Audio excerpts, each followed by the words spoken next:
on the screen. How do I get rid of that? I don't know. Welcome to the afternoon show, my delightful friends. Let's put this up real quick so maybe you can see the chat a little bit. You can't see the chat at all. Well, I was hoping you could see the chat a little bit, but that's kind of annoying, isn't it? You want me to get rid of that? Yeah, for now, I'll get rid of it. I'll figure it out tomorrow. Welcome to Gavin Games, everybody. For the 14th of the 2025, it is wonderful to see everyone again. If you were with us this morning, if you're just joining us for our little journey into, the madness, the madness of video games. It's good to have you here. Let me get this off the screen real quick. I was telling Tony I needed to get done matter. Well, he's like, yeah, you should get someone done matter. The point is, welcome to the show. Let me see the chat. There we go. That was obviously Stevie Wonder, who Darth Nugget says I hear Anthony knew Stevie before he was blind. Was Stevie Wonder blind since birth? He probably was. Not sure. And then there's old Tech Protect there in the chats. Nice to see everybody. Yep. But who's calling me? Oh, Jesus Christ, man. Hang on. Right when I start the show.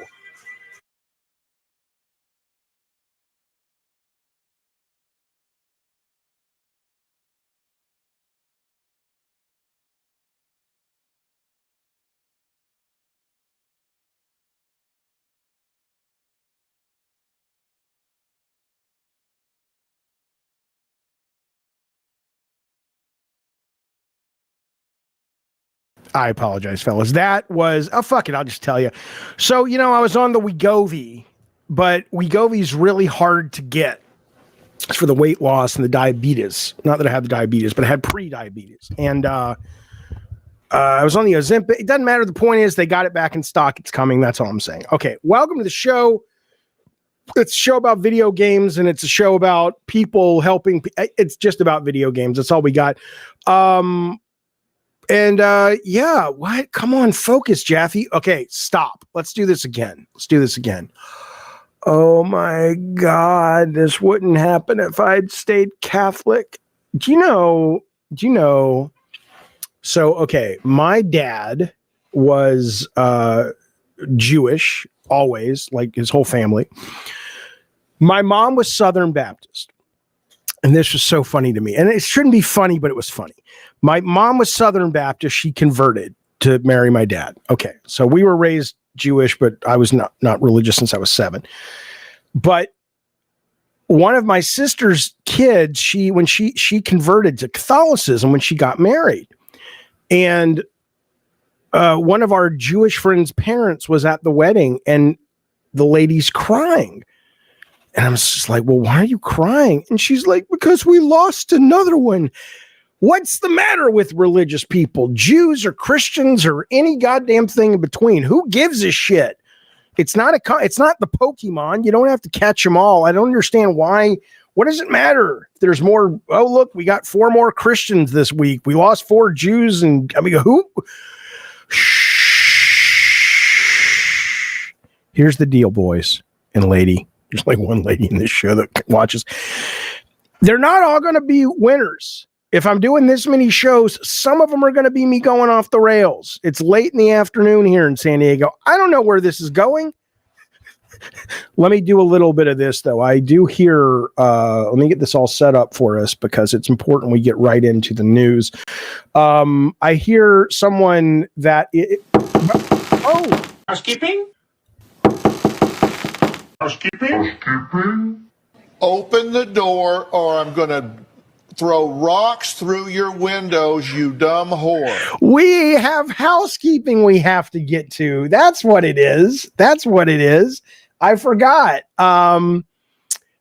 Listen, to Thursday, Victor Lucas is going to be on the show. We're going to do a show starting at 5 o'clock California time. Victor and I were originally going to talk about, and we still are, Indiana Jones, The Great Circle, his favorite game of the year, my favorite game of the year last year. Just delightful. We both love it.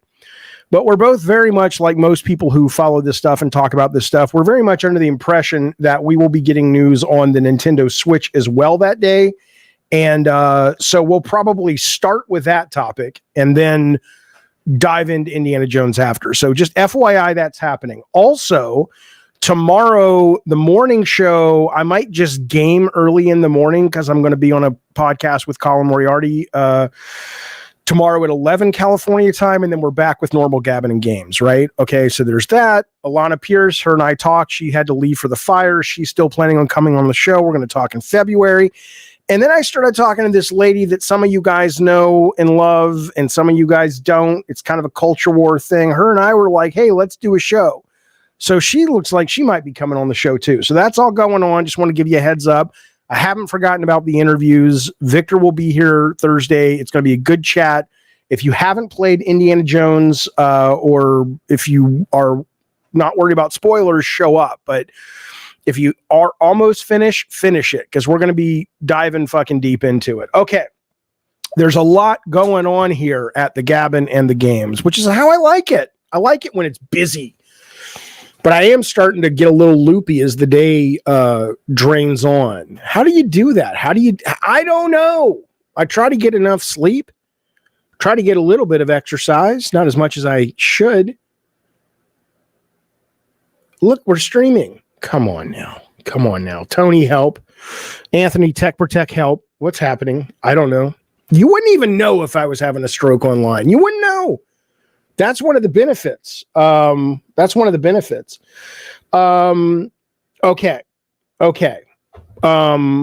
Let's talk video games for a minute. So Jez Corden, that we all know and love, has put a poll up on his Twitter, and he was asking the good people of America, I don't know where they're from, the people of the world. He says, look, hey, how much are you willing to pay for the Nintendo Switch 2? The Nintendo Switch 2. How much you willing to pay for it?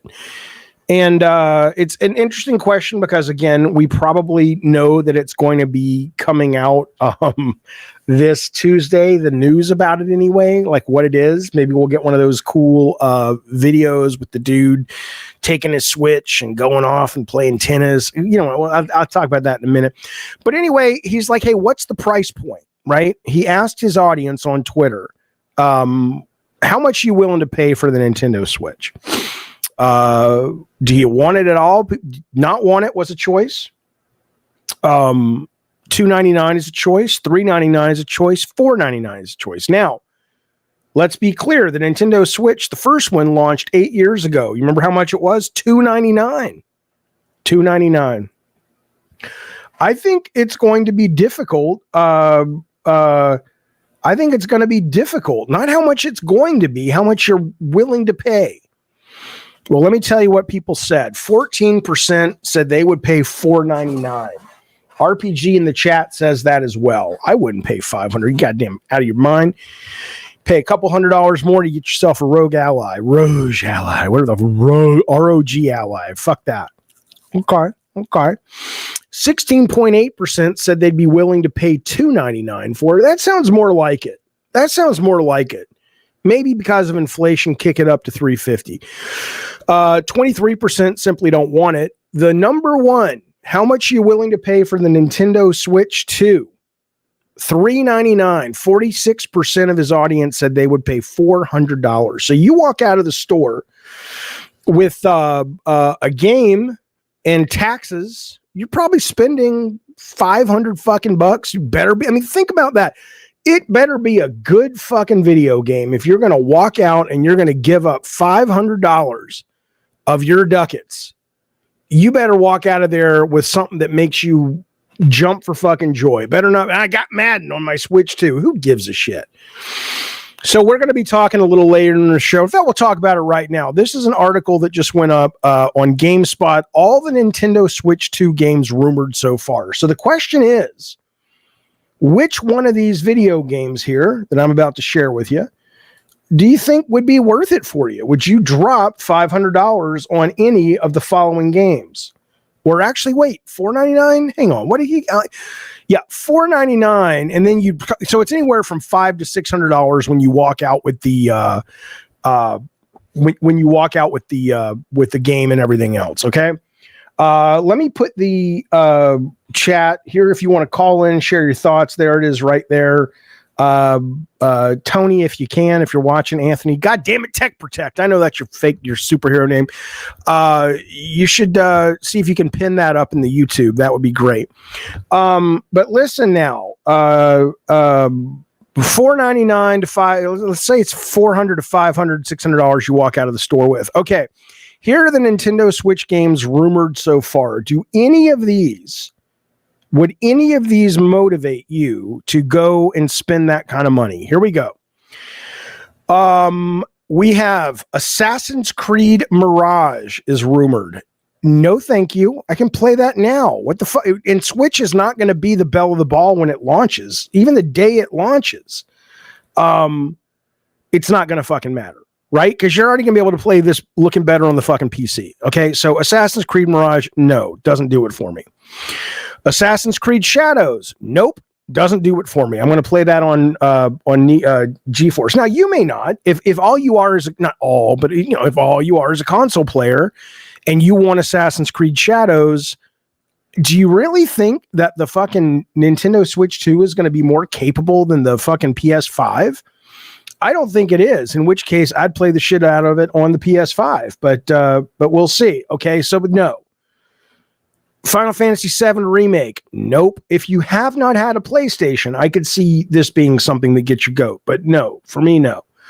Final Fantasy VII Rebirth, no. Halo Master Chief, no. Microsoft Flight Sim, no. Hi-Fi Rush, no. The 2 Ori games, no. Sea of Thieves. If I was really into Sea of Thieves and I didn't have a portable like a Steam Deck or a Rogue Ally, maybe. And that's only because I'm considering playing Sea of Thieves with my daughter. Sarah doesn't play games, and she's like, maybe we can play a game, and I'm thinking she might like that. Mario, Rabbids, Kingdom Battle, and no. Okay, now, I understand what the chat is saying. Zach says, of course, people buy Nintendo systems for first-party games. Okay, fair enough. All right, so let's go through those rumored ones, right? I think it's obvious that there's going to be a 60-frame, much improved Legend of Zelda Breath of the Wild. Are you going to buy a brand new piece of hardware to play a game you've probably already played just so it runs really well? The answer may be yes. I don't think I would buy it, but maybe I would go back and play it again like that. Darth Nugget wants a Mario, new 3D Mario. Jarvie says, Jaffe, you're naming all the third-party titles. If you buy a Nintendo, you're buying it for first-party. Yeah, I'm just going down the list. We just got to the Mario one. Now, here's the one that I think might push. There's 2 coming up that might push, or actually 4 coming up. Let's see.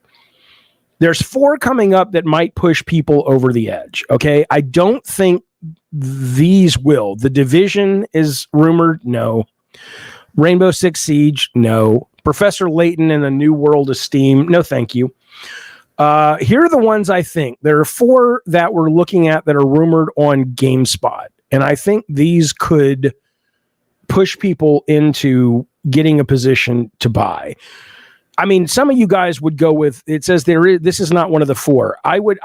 I am so over 3D Mario games, but some of you guys in the chat are saying 3D Mario games. Okay, cool. So according to Nate the Hate, a relatively reputable source on this stuff, he says, we have heard stuff like there's going to be a new 3D Mario. I am over 3D Mario right now, unless they just blow our fucking minds. Okay. But that said, some of you in the chat seem to be clear. Like Film Gamer X says, I do really want a Mario Odyssey too. Okay, that's fair. Now, here we go. Here are the 4 that I think are going to move the needle in order of needle moving importance. Number 4, Metal Gear Solid Delta Snake Eater. If that is out day 1, and it doesn't have a release on any other console, I said yesterday, I think this is going to come out as a timed exclusive for the Switch too. But even if it doesn't, I could see people going, okay, that might be worth it. Metal Gear Solid Delta Snake Eater. Okay, that's number 4. Number 3 is Metroid Prime 4 Beyond. I don't think we rewatched the trailer yesterday. I don't think that was the most impressive trailer. I think if you weren't watching it and loving it for Metroid, you would just be like, eh. But I think there are some Metroid fans out there. It's not Mario fans, they're not Zelda fans, but there will be some people that would buy, that are so rabid about Metroid that they would show up and drop their ducats on this game for $400, $500 system. I get it. Okay, that's fine. Here are the two big ones. Pokemon Legends ZA. I'm not a Pokemon guy. I've never been a Pokemon guy. It is currently scheduled to launch. It's already been announced it's going to launch in 2025 for Switch systems. So if this is a day one launch, I think Pokemon could very much move the needle for a lot of people. What I wonder is, are they going to start building in some of the location-based stuff? It seems weird to me that Pokemon Go was such a massive hit, and Nintendo with, I forget, was it the before the Switch, the 3DS? It was one of them where you could pass people in the street and it would like affect your game and stuff. It's weird that between having that and Pokemon Go being such a phenomenon that you'd think they'd build some of that into the actual mainline Pokemon game. And then obviously you look at how successful Palworld's been and them doing things that Pokemon Go or Pokemon Switch should have done. I could see Pokemon Legends being a big system seller day one. The one that I think is really gonna knock it out of the park if they do drop it, the rumor is Mario Kart 9. Now, Mario Kart 9 comes out for this fucking system, and I think all bets are off. I think suddenly I'm even kind of thinking about day one. Not to say I'm a hardcore Mario Kart guy. I love Mario Kart, but I'm a casual player. But I love it so much as a casual player that I probably will show up to buy it just so I can play. That would be a system seller day one for me. That would be a system seller, absolutely day one for me, the Mario Kart. But I think, honestly, probably the number one that would move the needle day one would be a really cool, really impressive Pokemon game. I don't think it's Mario, guys. I just don't. I don't think Mario has the... I think Mario... I don't know why I feel this way. I don't know why I feel this way, but you tell me, don't you think Mario is just kind of... Mario is wonderful. Mario Odyssey was really good. I'm not beating up on Mario, but don't you think it's kind of people, it's like enough, the movie and then Odyssey and then they had Wonder and it's just like too much.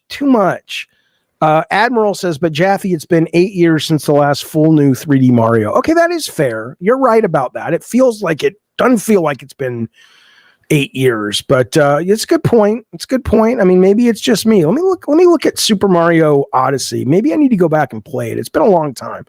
Super Mario Odyssey gameplay. Let's take a look. Okay, well, Tyler, I think you'll definitely be getting a Mario Kart 9. A new F-Zero, I think they kind of played around with it a little bit with the F-Zero kind of the little gimmicky game they did, and I think that was pretty much it. Okay, so here, I just want to look at this real quick. I've not seen this in ages, but this is the full game.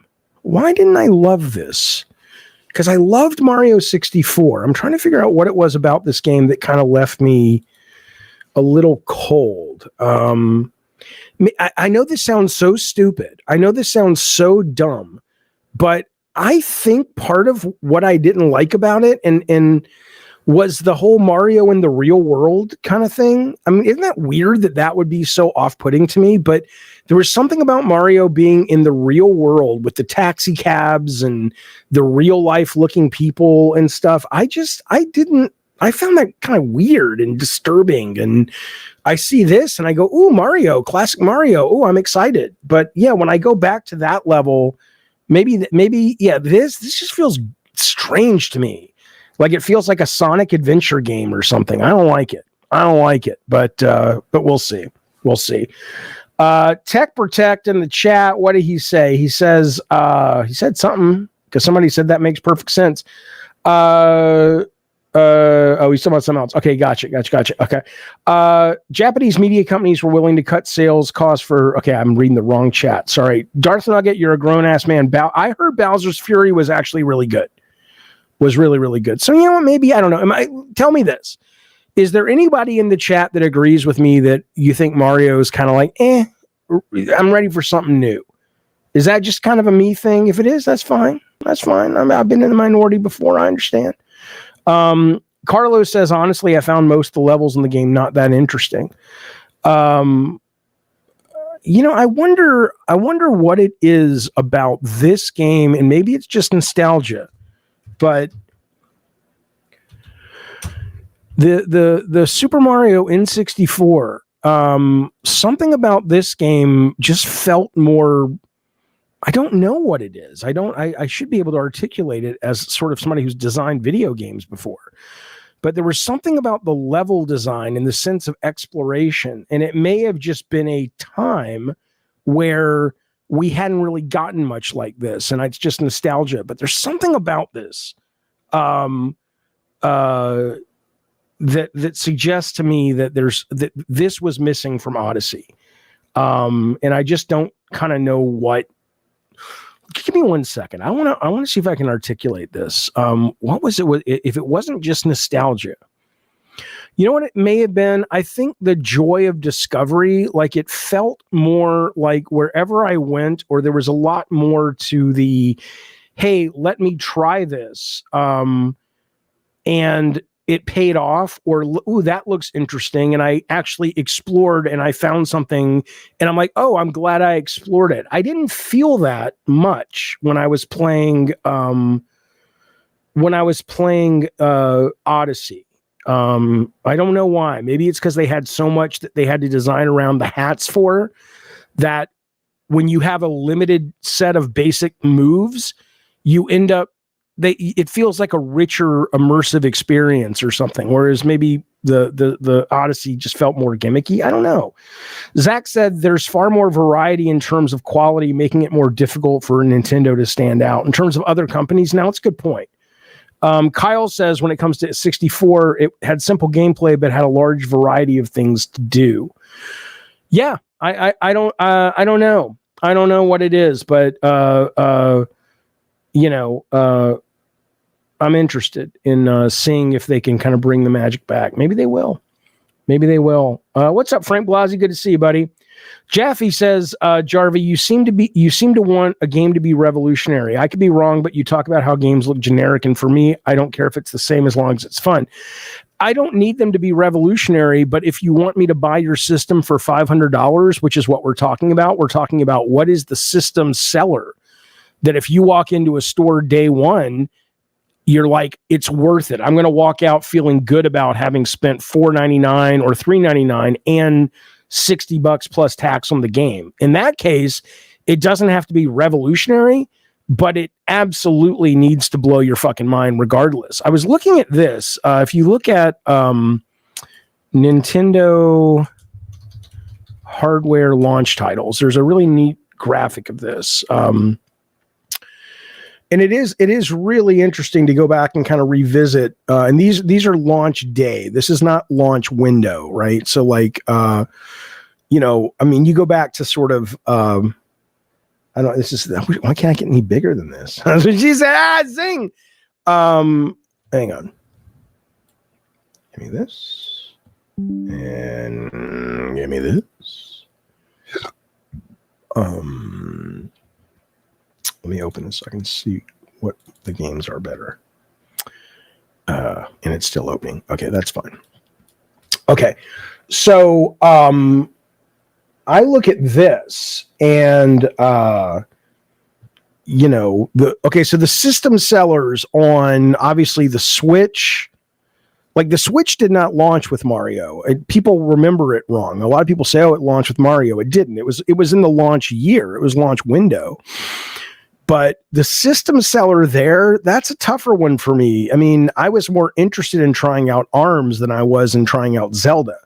But Zelda was because I already played it on the Wii U. The Wii U launched with kind of not much, did it? Was there really? I think they launched with some 2D Mario game, which was cool, but, whatever. The Wii, Odyssey, it didn't launch with Odyssey. This was the best launch. It was only 2 fucking games, Pilot Wings and Mario, but that was enough. Blew your fucking mind. The SNES launched with Mario World, and then obviously you had all these fucking crackerjack of games in '83 with the NES. So I don't know. So yeah, it's not that I need it to be revolutionary, Jarvie. I need to feel like when I walk out of the store with that much money being spent, I'm going to get something that I can't get anywhere else yet, right? Hello, Dave Calzone. I don't agree with you, Real Boss. I enjoyed my Wii U. I don't think it was the best system. But to me, and I talked about this yesterday, and it's no need to regurgitate the whole debate with you guys. I know not everybody agrees, but to me, the Wii U had more of the Nintendo Miyamoto Iwata magic than the Switch did. The Switch doesn't feel as Nintendo magical to me, at least on their mainline stuff. So, okay. Yeah, Darth Nugget liked the Wii U too as well. Absolutely. Yeah, Fox, send me a question. And again, if you guys want to chat, Tech Protect, were you able to put up the link down there so people could call in? Can you post it or paste it up on YouTube? If not, I can do it. But if you want to call in and share your thoughts, how much would you pay? Is what I'd like to know. How much are you willing to pay for this system? And here's the better question: how much would you pay? And then what game has to come with it for you to feel good about that payment, right? If you buy this, let's say they drop it Thursday, the news, and it comes out in March, which is the rumor, and you walk out of Target with this on the day it comes out, what's the game that if it's a good game is I'd love to hear that from you guys. But anyway, that's one of the things we're thinking about, talking about. See this news story earlier today. This was interesting. The head of Microsoft, Nadella, which is not the chocolate sauce that you... Nadella considered winding down Xbox's the game business in 2021, but instead they chose... Now, I want you to think about how weird this is. I want you to think about how weird this is. 2021 wasn't that long ago. We were doing this stream by 2021. And it wasn't that long ago, and there are videos you can go back with me going, what in the fuck is Phil Spencer doing? What in the fuck is Matt Booty doing? Okay, so his boss, Nadella, which is not the chocolate can get, Nadella at that time was like, I need to shut this whole fucking thing down. Okay, but he possibly looking like wisely chose instead, according to this article, to pursue an acquisition-based strategy. Okay, aiming for 100 million subscriptions in Game Pass by 2030. Okay, I understand. Good call, Nadella. But don't you... I just want to say it's weird to me that if this is true, and it seems like it's true, why didn't they have a bunch of heads roll? Right? Why didn't they say, okay, you know what? I mean, think about this. If you're Nadella and you're so close to shutting everything down in 2021, and then you decide not to, but you pretty much keep everybody who is responsible for the very reason why you were thinking of shutting it down in 2021, I got to ask Nadella, do you got the rocks in your head? Maybe, like I've always said, maybe you keep Phil. His vision's good, his management shit, but I don't know. But anyway, we'll see. Xbox has a hell of a year lined up. If they can't make it go with this year, I don't know if they'll ever be able to. But they got to get to 40. How many 100 million subs by 2030. They are 4 years away from that deal. It says they have to grow at a rate of 40% every year, which would be faster than its growth rate every year since 2020. But again, they have Call of Duty. They have all these other companies now, so maybe it's possible. Maybe it's possible. But it is strange to me, though, that he was that close to shutting the whole thing down, and he throws a Hail Mary, but he doesn't change anybody on the fucking team, at least as far as we know. It's bizarre. It's absolutely fucking bizarre. But anyway, that news story came out today as well. Thought it was interesting. Listen to this. I know a lot of you guys, hang on, let me see if this message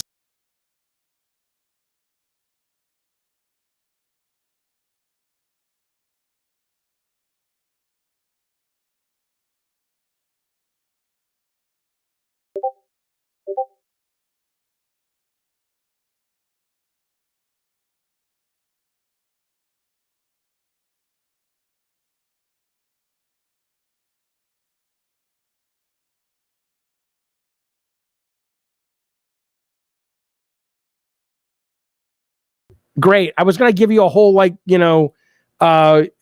great. I was going to do like a big reveal about who's coming on the show. It looks like she's going to come on Friday, and I was streaming the whole thing. I'm an idiot. Anyway, the point is, Alyssa Mercant, who is kind of she is the right doesn't like her very much, but she's in it with those guys, and she's also, I think she was the editor-in-chief of one of these websites and all kinds of other shit. So I'm looking forward to having a good chat with her. It looks like it's going to be this Friday. Is it Mercanti? I don't know how to say her name, but she'll teach me that when I talk to her this week. I'm looking forward to it. Sounds like a great chat, great conversation. All right. It might be, though. What do you mean? Oh, God, no, Wayne B. Yes, she's woke. I'm woke. I want to talk to fellow woke people. You got a problem with that? Come on, man. Hang out, have a real nice conversation. Maybe she'll open your mind a little bit. Maybe you'll be like, all right, you know what? A lot of the people have talked poorly about her, but her and Jaffe had a nice conversation.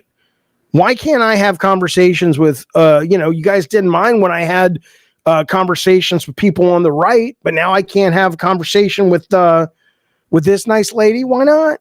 Why not? Tech Protect sends me something. He says, Nudella said this in December about Microsoft. He says, Microsoft doesn't see the game business to be easily swayed by market and consumer trends in the same way Windows or Surface moves in cycles. Instead, video games have either long periods of loss or long periods of growth. Yeah, cool. Good for him. But again, they've had a lot of long periods of loss. And at some point, you got to go, is it any of these people that we fucking hired? Colin knows a decent amount about her story. I bet he can suggest some questions. Yeah, I'll ask him when I talk to him tomorrow. You gotta allow people to have conversations with different kinds of people. Don't you want to open your mind a little bit, people? I got so frustrated. You know who? What's that guy's name? Steve Bannon. Fucking hate that guy. Political guy. And a bunch of left people got upset because he was going to be interviewed at the New York Times Book Fair. And the left got all up in arms about it. And they're like, no, you can't platform him. Nah. And I'm like, motherfuckers, you're supposed to be the party of free speech. You're supposed to be the party of education. If the man really is awful, and I think he is, let him fucking open his mouth.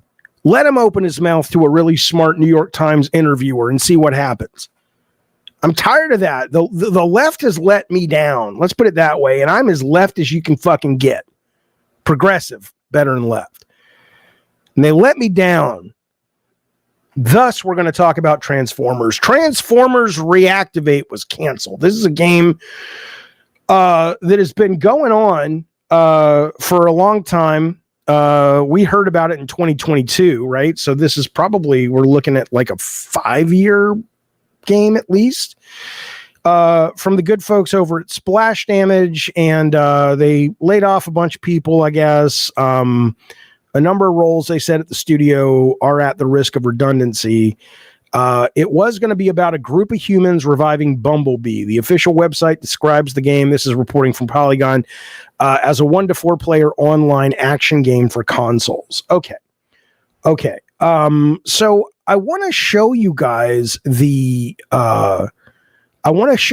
leaked footage of this game that was revealed a couple of days ago. And I want to kind of play the role of video game executives, right? It's only a 6-minute trailer, not even a trailer, just footage. I haven't watched it yet. I wanted to wait and watch it with you guys. But I'm curious about, would this have been a game that you would have canceled? Is there a reason that this was canceled, or do you look at this and you lament it? And it's like, why? And more, I have a theory, and more importantly, why can't they seem to make Transformers a game that seems built from the ground up to be a video game come to life, why can't they ever get a massive hit when it comes to this particular franchise? By the way, someone in the chat, I just want to address this because this is one of the things I hate the most about the younger generations. You guys are so analytical based. It's gross to me. Relax Bruh says Jaffe lost 1,000 subs in 3 weeks. I may have. I have no idea. I don't track it that closely. But whether it's subs or ratios or follows or any of that, you guys in that generation, and I'm sorry, but it's a generational thing. It's just gross.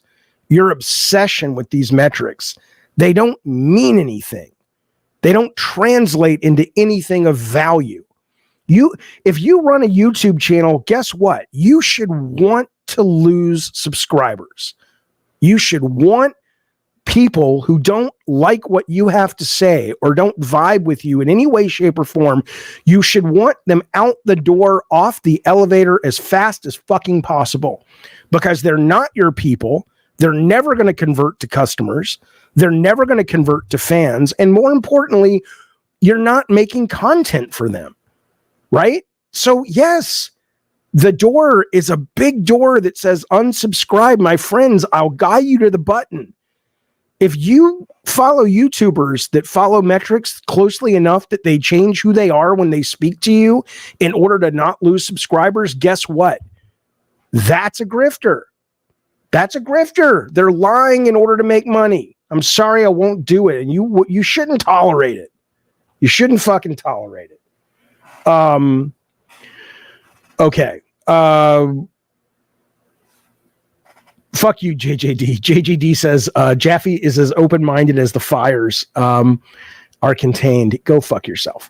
Okay, here we go. This is the trailer, or this is the leaked footage of Transformers Activated. Let's watch it together. I'll be quiet while we watch it, and let's see if we can see. Now, again, you're going to see a lot of pink stuff, and it's unfinished. Don't be like, why is there some pink shit in the game? Because that's where there's going to be effects down the line and things like that. Okay. Let's move forward. Show and stream. Here we go. Let me make it a little bit bigger for you. Zing. All right.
Ah, shoot!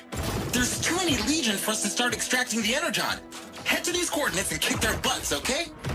That frame rate is the game. It's happening on my end too. It's not the stream.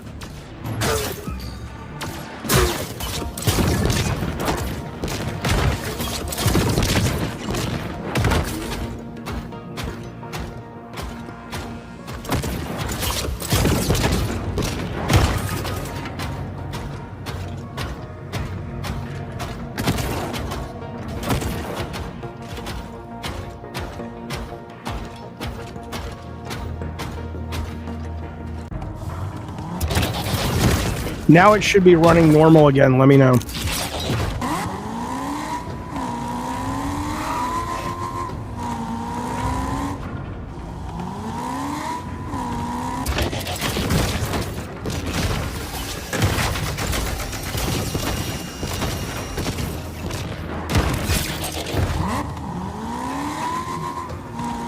Okay, I think we get the idea. How much more of it is this? Come on.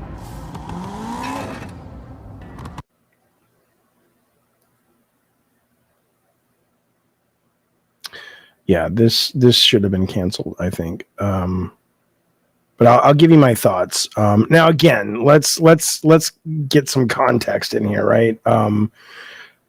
What we don't know yet.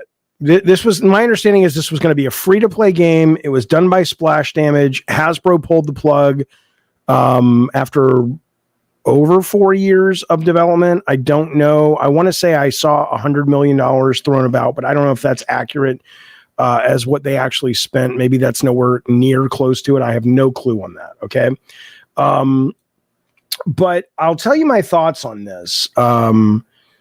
There's things we just don't really know about it. So let me put this comment up because I do agree that that's a good point. Okay. So first off, we don't know how early this footage was, right? If the game was canceled and then they leaked this, you would assume one of two things, that this footage is really early and it shouldn't be judged as what they looked at to decide if they're going to cancel it or not. But at the same time, the fact that they chose to leak this and this is what they chose to leak could suggest that this is a game that was in development and this is where they were. And for a game that's 5 years in, this could be more of a reflection of a real problem with production. Because if you've been 4 years in and this is what you've got, I think that's a real problem. I mean, you know, it's clear they weren't making their own engine. Maybe they were using their own. I don't know. But either this was really early, which it looks really early. It looks like something that you would have seen on PS3 launch and been like, ooh, that's really cool. But now, unless this was super early, it looks not good at all, right? So, and if it's not super early, it doesn't speak well about how development was going. So there's something there. It was, my understanding is it was a looter shooter. They may have looked at games like Suicide Squad and which I don't, by the way, I haven't seen. I'm sure I'm missing something, but off the top of my head, I can't think of a free to play looter shooter. Am I wrong? I'm sure you're like, dude, Jaffe, what about this? Oh my God. Right. But off the top of my head, most of those games are sold, you know, whether it's Left 4 Dead or, you know, Gotham Knights or Suicide Squad or whatever. It's weird to me that maybe they kind of realized we don't have a business model to support free to play as it supports a mechanic based looter shooter, maybe, possibly. So it could be that, maybe they looked at it and said, when we get around to needing to make free to play content, we made a mistake because instead of going with an art style like Marvel Rivals, which is still not a cheap game to make, you're still able to make content quicker as it relates to the photorealism. And I think also, if you look at this, somebody in the chat was saying, this doesn't look like Unreal 5, right? If this thing wasn't out yet, and this is what it looked like recently, and people already know what the games look like now, I think people would have been like, yeah, it's free, but so is Warframe, right? And you're right, Warframe is free to play, and they were able to pull it off, and Destiny as well. So yeah, maybe they were trying to follow that model, but I don't know. Maybe that. I think what's really strange about what they showed here, and whether this is early or late, I think it's guilty of what I'm about to say, which is it is conceptually strong, but it is mechanically poor, right? Because when you're showing people transforming from a car to a bot and back, there's nothing sexy about that anymore. Games have done it forever now. Twisted Metal did it back in 2001, for God's sakes. There's nothing about that that's like, oh my God, I've never seen that. Which means when you become the car, you need to find a way to make that part of the game really exciting and unique. And when you become the robot, you need to find a way to make that part of the game unique and exciting. And nothing they showed there was compelling. Like driving the car didn't look fun, and even if it did, so what? That wears off pretty quick, and what are you left with? What do you do? Being the robots didn't look all that unique from a combat standpoint, so once that wears off, what are you left with? What do you do? So it could have been something fundamental into the design. Maybe they were hoping that the level or the mission design would sort of counter the simple mechanics. I don't know. But if I'm an executive looking at this and we're trying to make a call on whether we greenlight it or whether we keep going, I'd like to think somebody should have asked that question. It's like, okay, the sex of it is no longer as sexy as it used to be. So what are you replacing that with? What can these things do that creates a real, oh my God, I got to play that kind of thing? Yeah, it's Temu Armored Core. It's a good point, Gabriel. Absolutely. Absolutely. And then the other thing I will say is that it could again, I wouldn't have let this game continue anyway, based on this. Now, maybe we don't know anything. We're just basing off what's leaked. But there is a G.I. Joe Transformers movie coming. And maybe, and it's from Paramount, and I know that Hasbro is the one that pulled the plug here, but maybe they looked at it and said, look,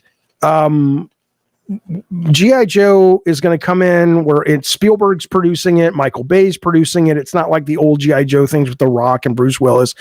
We're going to really try to plant a flag here with this. We need something bigger and better, and we need to make G.I. Joe in it and the Transformers in it. And that sounds positively fascinating. I don't know how you do it. Like, how do you have a guy at that's some sexy sizzle right there. How do you have a robot the size of Optimus Prime and you're able to control him while someone else is Snake Eyes on the ground and you're controlling Snake Eyes, and you can climb all over Optimus Prime. You can maybe even get into the cab and transform it into a car and drive it into turn it into a truck and drive that around. You know, there's something really cool there. Now, I don't know how Optimus Prime is walking along and actually having to worry about not stepping on, Duke and Snake Eyes and rock and roll, but, a guy with glasses and a lab coat figures that out. But it could be that fundamentally that is ultimately what it is that they're trying to go, this is a great license. This game was cooking for 4 years. They're not the team. It's not the game to do what we need to do. So I want to get a couple of these super chats and memberships, and then I want to go to you guys and see what it is. Like Amex says the Transformers look too small. That's another really good point, right? Which is when you're making a game like Fortnite, we talked about it earlier, I think. Fortnite has Godzilla coming and King Kong in a couple of weeks, but you're not playing as them. So you get the sense of scale. And I'm not saying you shouldn't play as the Transformers, but yeah, you're right. The Transformers looked like tiny little wimpy dudes in this. It wasn't, and I get it. You can't make them, you're not going to play the game from down here like that old PS2 game RAD or RAD or whatever, but you got to do something to sell the fantasy. And this was absolutely in no way, shape, or form selling the fantasy, I would say. So I'd like to acknowledge some of these chats, and then I want to see what it is you think and who you think should be making this game. If not these people, who are these people? Okay. Total Package has been a member for 24 months. Thank you, buddy. He says, if they make games run better on the Switch too, think of how much more product would sell. A lot of core gamers will buy on PS5 over Switch for graphics. I get it, but I don't think Nintendo has never put their hardware as the sexy part. In terms of the gimmicks, yeah, but in battery life, yeah. But they're not going to give Sony a run for their money when it comes to PS5 or PS5 Pro. They're certainly not going to give Steam Deck and Rogue. So I'm sure if they put Assassin's Creed Shadows on Switch 2, which they're talking about, it'll run fine. But it still seems to me like that's not going to be the best place to play that particular game. And Joe Munger, thank you, buddy. I've been seeing you in the chat for a while. It's wonderful to have you as part of the Diet Soda Soldiers. Good to have you here. Thank you for supporting the show and spending a little bit of your day with us. I appreciate it very, very much. Okay. Beast Wars was a better concept. Robot animals are rad. They are. But again, the thing you really have to do, if you ever find yourself either intentionally or you trip over something and accidentally become a video game executive, and part of your job is to greenlight productions, I'm going to give you a tip. Okay. And here, I'm going to give you a tip. And here it is. You cannot be seduced by the sizzle only. You have to have two parts of your brain working. You have to have the part of your brain working that is the kid or the young adult or the gamer going online or watching a trailer or walking into Target and seeing it and going, oh, that's cool, right? And that could be Beast Wars. That could even be, G.I. Joe Transformers.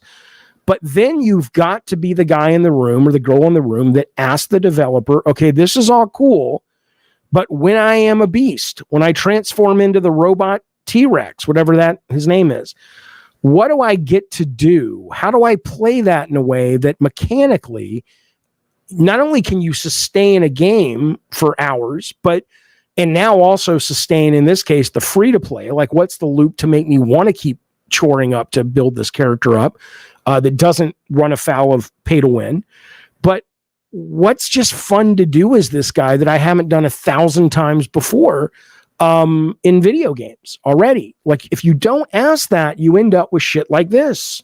You've got to really, you got to hold the team. That's the job of the designer on the team, to really know the questions to ask.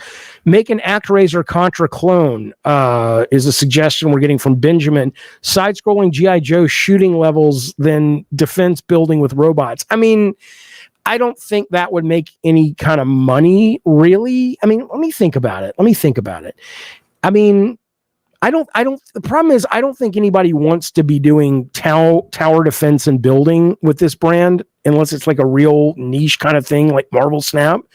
But I do think there's something interesting that if it's kind of old school though, Benjamin, if you're like, okay, when you play the G.I. Joe parts, it's like 2.5D Contra. And then based on how well you've played that, when you get to the Transformers part that is like 3D, it's over-the-shoulder shooter. I mean, it's kind of gimmicky and neat, but I think people these days expect something a lot more seamless. I really think I think what people would want is G.I. Joe and the Transformers absolutely integrated at the same time in the experience. It's like I said, I'm Snake Eyes. I'm down on the ground doing ninja shit with Storm Shadow, and here come the footsteps of Prime or Bumblebee, and I can, like Groot and Rocket, I can jump as Snake Eyes on Bumblebee, and as he's running through the thing, I'm turning and stuff. But even that is like, okay, conceptually it's cool, but I've done that a million times. Why is doing it in Transformers G.I. Joe more cool than doing it right now in Marvel Rivals, right? You still got to answer those questions. But I think it's a neat thing you bring up. It's a neat concept. Real Boss says, what's the last mechanically strong game that surprised you? It feels like execution takes precedent over originality across genres. Well, it doesn't have to be innovative if it counters the lack of innovation with it just feeling really good to play, right? So if you look at something like the Crew Motor Fest is what it's called, there's nothing about that game that blows your mind mechanically. It just feels so fucking good to play. I think Ghost Tsushima is the same. There's nothing really mechanically all that interesting about Ghost Tsushima, mechanically, but it's just really well done. And Jin Sakai feels great, and the story is great, and getting on the horse is fast and blah and blah and blah, right? But then certainly there are times where a mechanic comes along that's really strong. And the last one that surprised me, I don't even remember the name, but it was an RPG on Steam. It was a demo, and you play it like you're editing a timeline in Premiere, like video editing, where you can scrub like 40 seconds of the fight, and you can make decisions based on what your characters will be doing at the various times, and you can scrub forward and backwards and actually see the path of what the future will bring based on where you've placed your enemies in the timeline or your heroes in the timeline. That's really mechanically cool. But no one's talking about it because it's confusing as fuck and no one's going to buy it. But so you got to have, it's a real beautiful little alchemy of 20% interesting and cool and different enough to really get you excited once you're playing it. And the other 80% is familiar enough and sexy enough at a conceptual level that you see it and go, I want to do that. It's very hard to get that sweet spot, but it's important. It's super fucking important, man. Thank you, Joe Munger. I appreciate that. He says, I love the new direction of the channel. I don't know what the new direction is. Please articulate it, but I appreciate you being here. All I want from Hasbro, says Nugget, is a AAA or AA Mighty Morphin Power Rangers game and not a fighting game. All right, let me think about that for a brief. Well, that's Bandai. That's not Hasbro, right? Mighty Morphin is Bandai Namco, but still, what does that look like to you? Is it co-op? I don't really, right? I mean, it makes sense Mighty Morphin would be co-op, but is it like 3D beat 'em up open world? I don't know what you would do in Mighty Morphin. I mean, I'm not saying you couldn't do it. Of course you could do it, but I'm wondering what that what that actually looks like. That sounds interesting.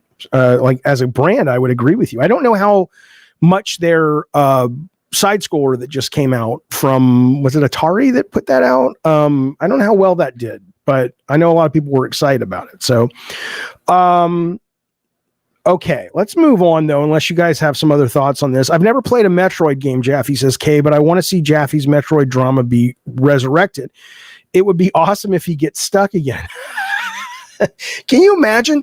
I mean, look, on today's break, we played that old video about Metroid. All I can tell you is that I don't think the new Metroid trailer looks very good. It doesn't look bad. It just looks like, but of course, if it's a launch title and people love it, I'll play it. I got a lot of shit on that Metroid thing that I really do think a lot of these motherfuckers owe me an apology. They really just didn't. But again, they're idiots. They don't want to engage in actual design philosophical conversation. Like, this guy didn't know how to shoot up. Really? You think that's the problem? You think after what, 40 years playing video games starting in 1975 with Boot fucking Hill in the goddamn pool house in Florida, that's how long ago I started playing games, I didn't realize you could shoot up?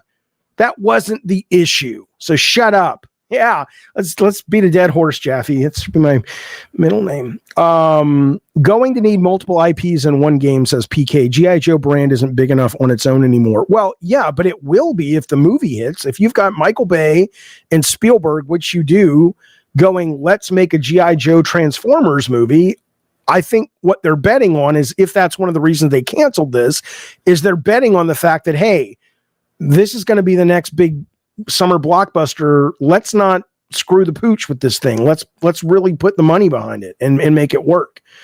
Anthony says, do you basically want Titanfall 3, Jaffe? Oh, interesting. I mean, if you're talking about G.I. Joe, okay, so Titanfall 2, and I should stream it one day again.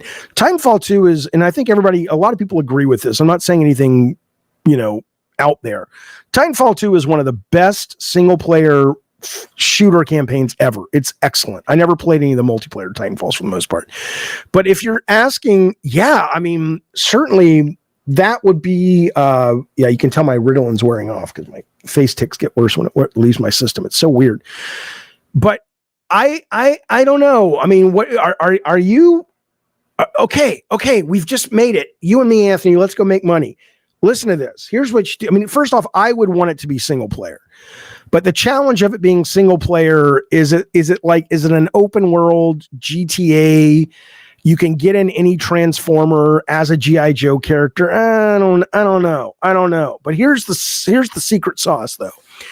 You make it multiplayer, hero shooter with Transformers and G.I. Joe, right?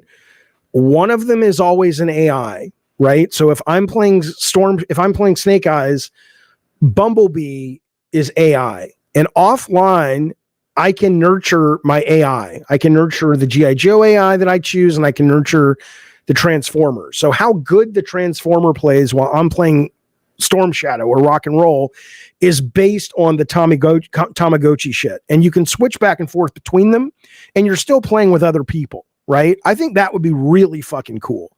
Then it makes sense that you have like Titanfall. You have one Transformer and one Joe, and they, for this particular battle, are linked. I think that would be really interesting. And then you could take someone like Bumblebee and how Bumblebee plays if Bumblebee is driven by, even though they don't have to be driven, but in cases they can be in this game, if Bumblebee is attached to and driven by, depending, Snake Eyes versus Scarlet or Baroness or Cobra Commander, there are some decent functional differences between how those things work, right? Or and vice versa. If you're controlling Bumblebee and your AI partner is Snake Eyes, he's going to have a little bit of a different aspect to him. And so there's a little bit of a meta strategy in that as well. I think that could be really cool. I think that could be very, very cool. I'd play the shit out of that. Maybe. Okay. Let's move forward. Power Rangers is all fighting. Oh, you're talking about what that game would be. Okay, I'm sorry. I got to jump ahead in the chat. I'm totally sorry. Okay, let's go down here. Hey, Robbo, thank you, buddy. He celebrates 6 months of membership. You know where we appreciate you being here. He says, I am happy to be a member. Happy to be a member to the channel of one of the most real, open-minded, you've left out sexy people out there, David Jaffe. Thanks for the streams and content, buddy. Thank you, and thank you for being part of our community. I appreciate it, Robbo. Okay. PK says, don't you think the 1,000 bargain bin Hasbro games they released didn't affect the brand, and so it makes it harder to make a big new game? Sure. I mean, that has to be part of it. They have to look at it and go, is the reason Transformers has never been a big success, is it because there's something faulty in the brand, or is it because we just haven't partnered with the right people that, quote, get it? Like, you need the Todd Howard of Transformers. Todd Howard's whole PR narrative, which seems accurate, is he loved Indiana Jones like I did since he was a wee lad. And he finally got himself into a position to actually make the dream Indiana Jones game. And if you're an indie fan, you will agree that that thing is fucking crackerjack. Okay, cool. You need like the Transformer kid that came up with the Transformers and is finally in a position to really go, I have a vision for G.I. Joe Transformers. But I would absolutely suggest, though, that could be the reason they said, fuck it, this is a money pit, or the G.I. Joe Transformer movie. That's got to have played a part. Mr.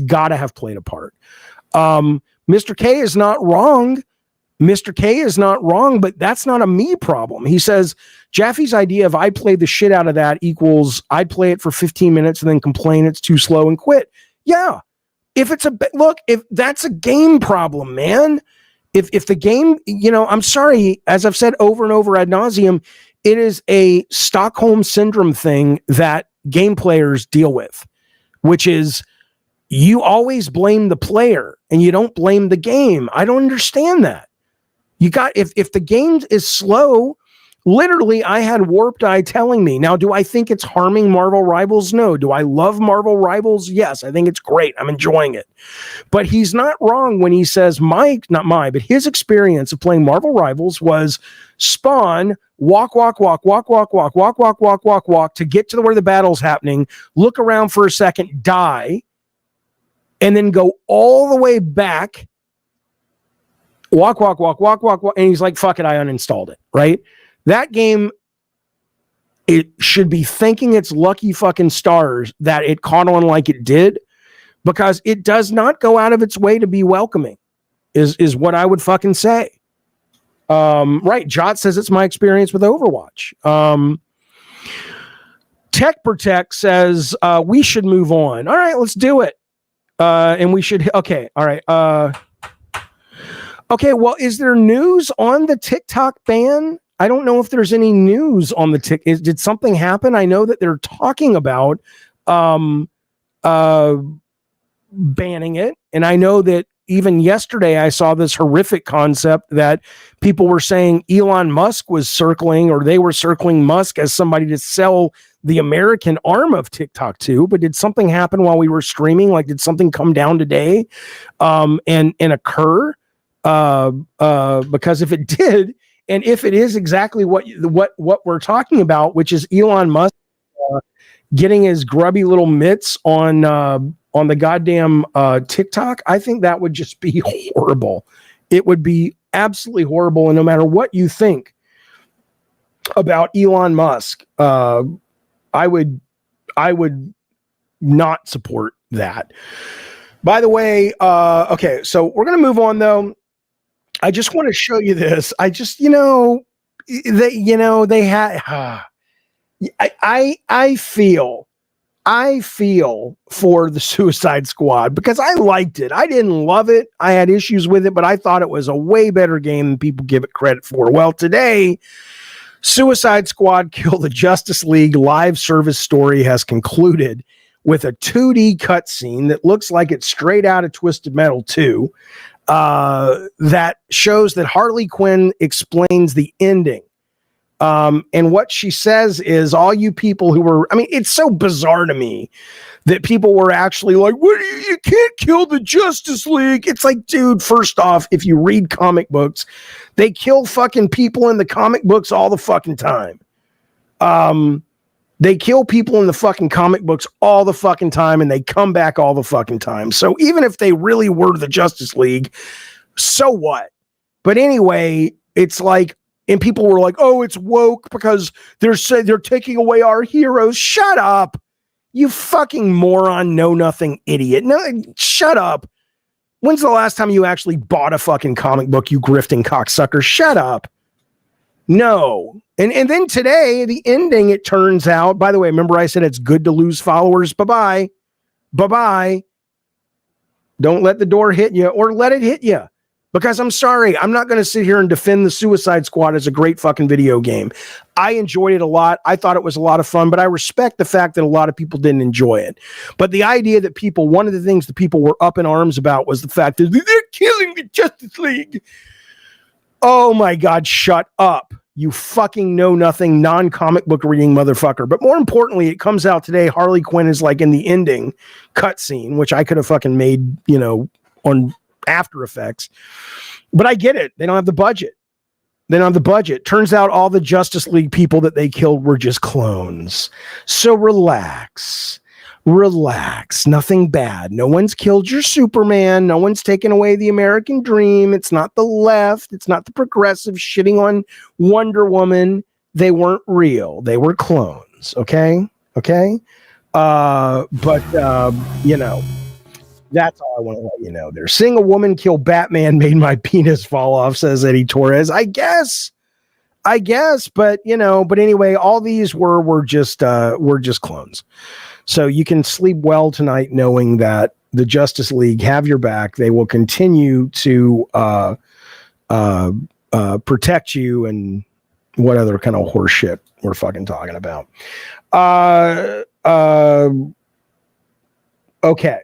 And I really don't mean to be a dick. It just pisses me off. It's like anything they can find to complain about, they'll fucking complain about. And I don't want to get into it. Let's move on. Let's move fucking on.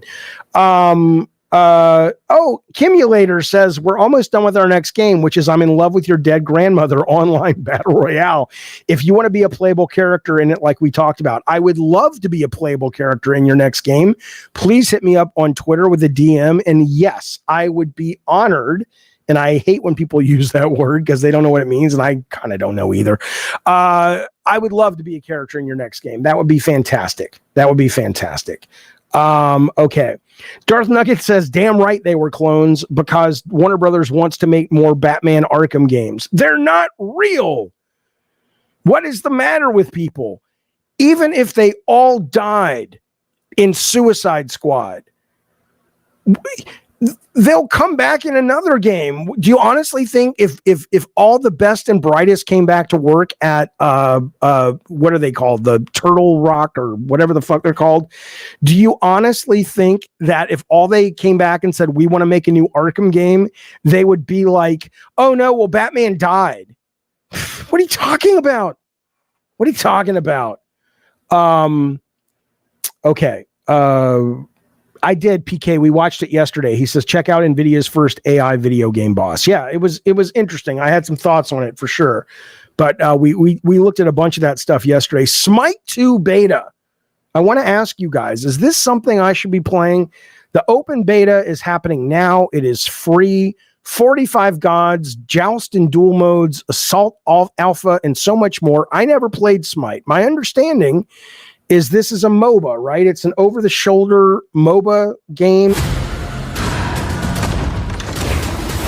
Let's do this. Let's watch the trailer, and then it's only like a couple of minutes. It's like a minute and 10 seconds. I want you to then tell me if did you play it, and is it worth playing? Is it worth giving your time to?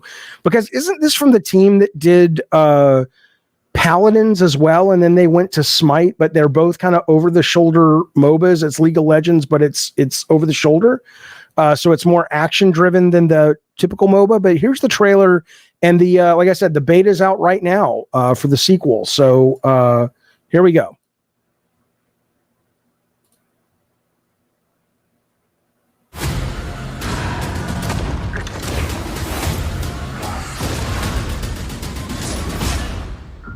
The thrill of battle. This is what gods live for.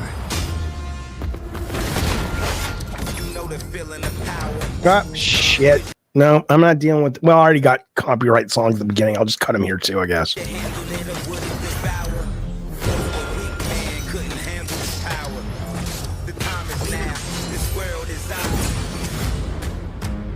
Together, we are unstoppable.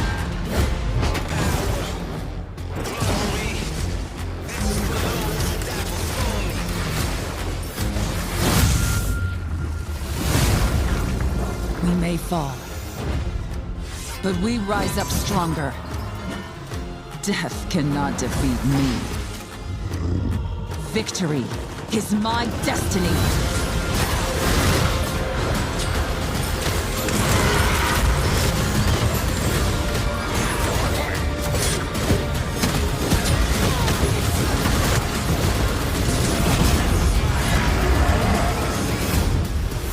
Yeah. I think I'll stick with Marvel Rivals, not because this doesn't look necessarily good, but just because I only have so much bandwidth to learn about how these characters work and stuff. And I just I can't handle another one right now. So I'm going to pass, but there's some news. If you're interested, it's available for you. The open beta is happening right now. But yeah, let me just see if anything is broken today on the TikTok ban. Then we'll get back to games, but TikTok ban. 31 minutes ago, TikTok ban pushes data privacy, media literacy to the forefront. I'll do a little research on this. We can talk about this tomorrow, but I on the whole, am absolutely never a fan, of course, of government stepping in. The problem is what we don't know about this is I don't trust China, and you shouldn't trust China either. And so is it actually an issue where America is right, and it's not that they don't want free speech, it's that they want China to not be having an inroad into our culture and their ability to manipulate it? Or is it the government trying to step in and I don't have that data, and I don't think most people do, They just have opinions about it. But I think just like any other political hot potato, depending on whoever you listen to, you'll get both sides of the story without any real sense of accuracy. So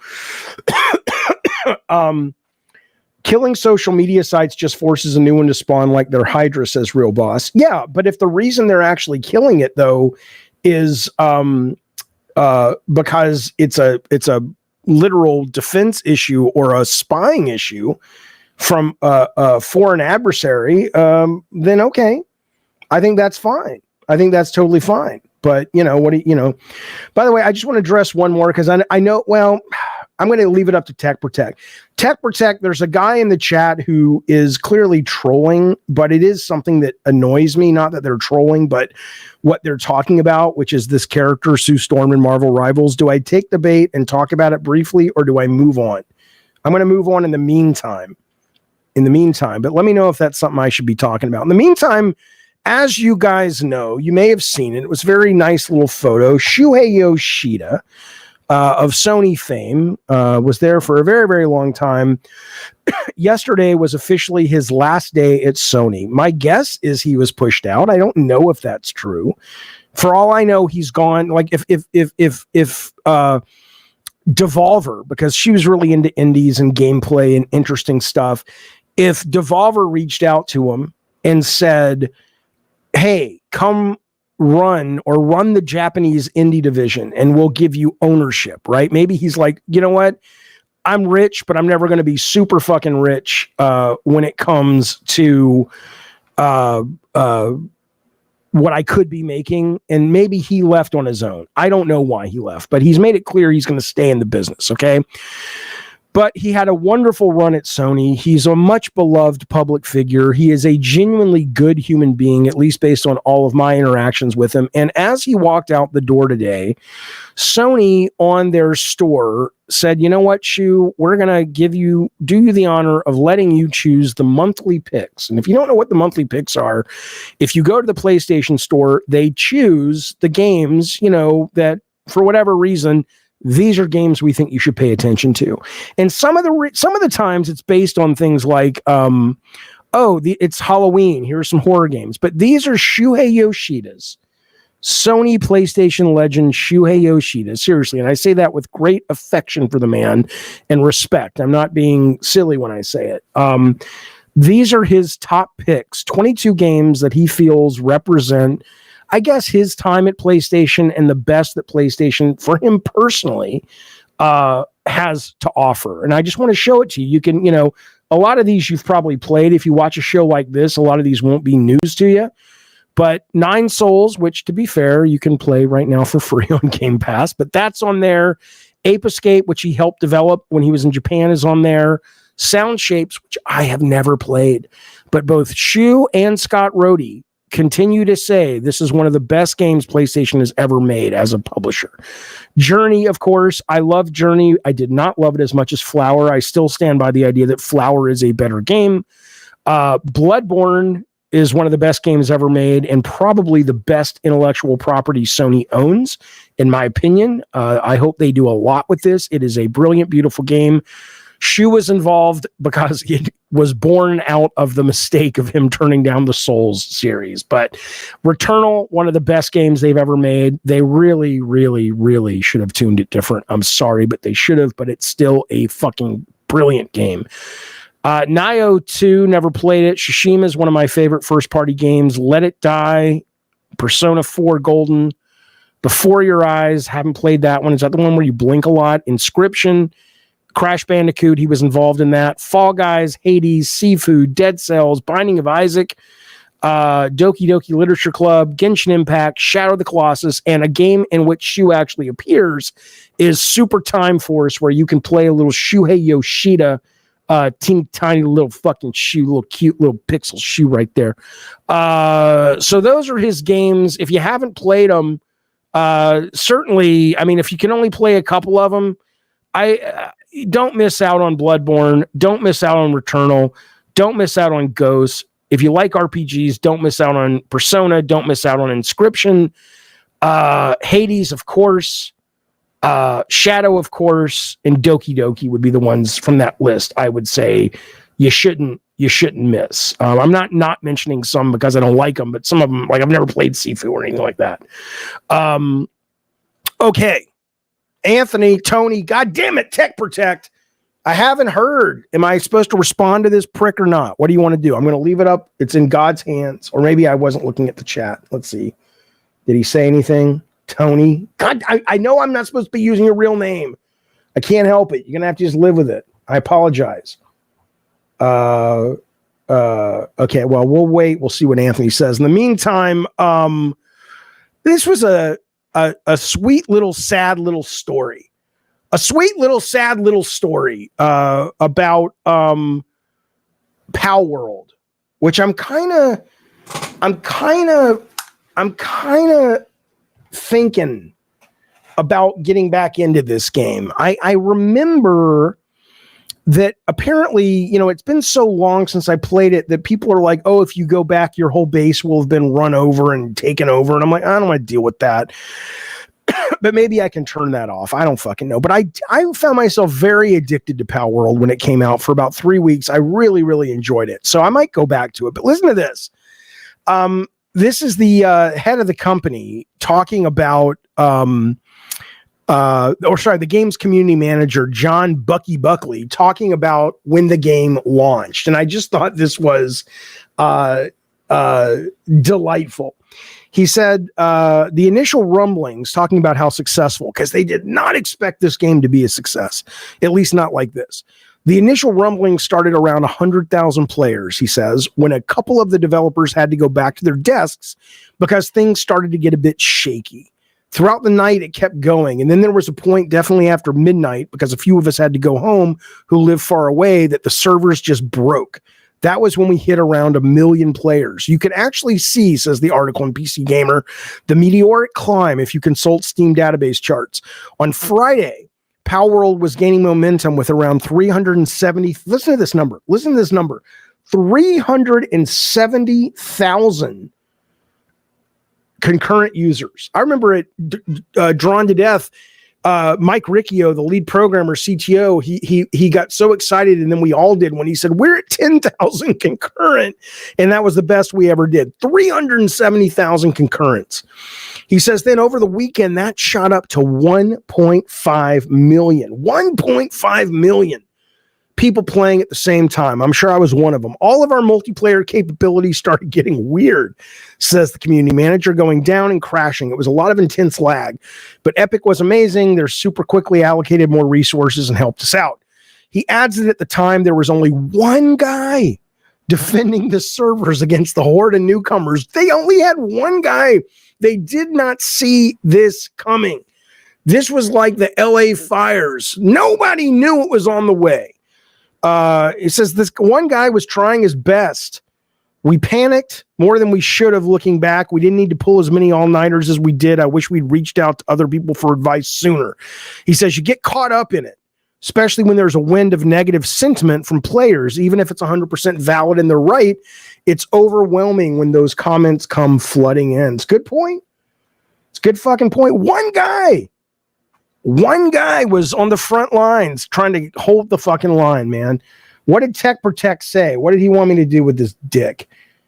Where'd he go? Where's Tech Protect? I don't know, does he say anything at all? Talk about how good her butt looks. Okay, look, all I'm going to say is this. This is what pissed me off about the Sue Storm thing. I'll tell you. Fuck you, relax, bro. Go eat your mother's pussy again. People are like, dear Taco Bell, would you sponsor our show? Hello. Can you imagine Taco Bell's like, we weren't gonna before, but now that you told the troll to go eat his mother's vagina, we're all in now, Jeffy. Where do we sign up? Where do we send the check? But I did this short the other night on Sue Storm, the Invisible Woman, coming into Marvel Rivals. And I love Sue Storm. And here's the thing that pissed me off the most is I go out of my way in the video, and the editor who we've hired to edit some of this stuff goes out of his way in the video. And to make it clear, I'm the guy that designed the sex game for God of War. I do it again over and over and over. I'm the guy that put a spotlight, or at least for this community, on The Last Anecdote, a game. That guy's mom's going to be my sponsor. That's right. The game, The Last Anecdote, that is filled with tits and ass, and how much fun that it was filled with tits and ass. I literally have that in the short. And people are still watching the short, and the takeaway is not, Jaffe has an opinion about the way they're portraying this particular Marvel character because of the way she's usually portrayed. I do or don't agree, but I understand his point. That's not the takeaway.